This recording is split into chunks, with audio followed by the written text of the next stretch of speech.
2009 সালে বিডিআর পিলখানায় পরিকল্পিত সেনা হত্যাযজ্ঞ চালিয়ে সেনাবাহিনীকে দুর্বল করে দেওয়া হয়েছিল।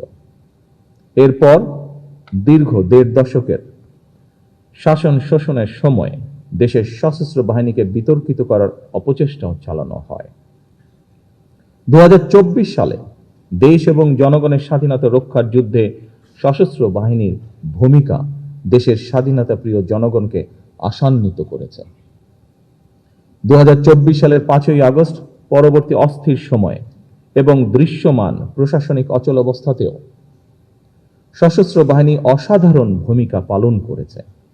এমনকি অন্তর্বর্তীকালীন সরকারের পুরো সময়টিতে আইন শৃঙ্খলা রক্ষা থেকে শুরু করে দেশের শিল্প অঞ্চল, নগর বন্দর এবং স্থবির হয়ে পড়া অর্থনীতির চাকা সচল রাখার ক্ষেত্রেও সশস্ত্র বাহিনীর ভূমিকা ছিল ইতিবাচক।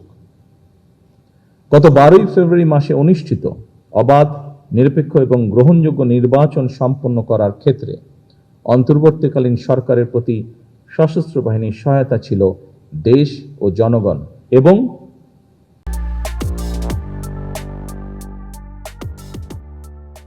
গণতান্ত্রিক বিধিবিধানের প্রতি সশস্ত্র বাহিনীর আস্থা ও বিশ্বাসেরই প্রতিফলন।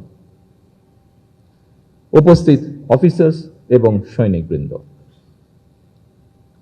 দীর্ঘ 18 বছর পর গত 26শে মার্চ নির্বাচন পরবর্তী গণতান্ত্রিক বাংলাদেশের 55তম স্বাধীনতা এবং জাতীয় দিবসে সাড়ম্বরে অনুষ্ঠিত হল রাষ্ট্রীয় কুচকাওয়াজ।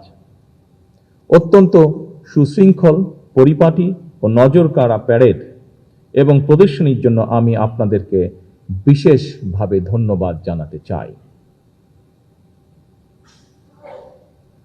শৃঙ্খলা ও পেশাদারিত্বের এই অনন্য বহিঃপ্রকাশ কেবল সশস্ত্র বাহিনীর গৌরবী বৃদ্ধি করেনি, বরং দেশবাসীর সামনে দেশপ্রেমে উজ্জীবিত সুসংগঠিত সশস্ত্র বাহিনীর সাহসী প্রতিচ্ছবি তুলে ধরেছে, যা দেশবাসীকে করেছে গর্বিত।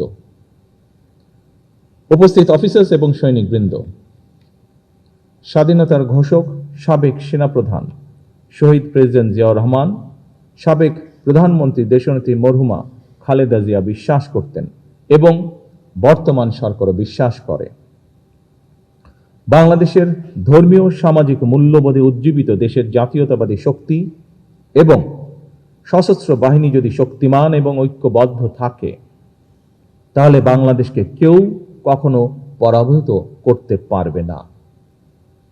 সশস্ত্র বাহিনীর আধুনিকায়নে স্বাধীনতার ঘোষক শহীদ রাষ্ট্রপতি জিয়াউর রহমান কিংবা সাবেক প্রধানমন্ত্রী ভূমিকা, দেশনেত্রী খালেদা জিয়ার ভূমিকা এবং গৃহীত পদক্ষেপ সম্পর্কে আপনারা সবাই কম বেশি অবগত আছেন।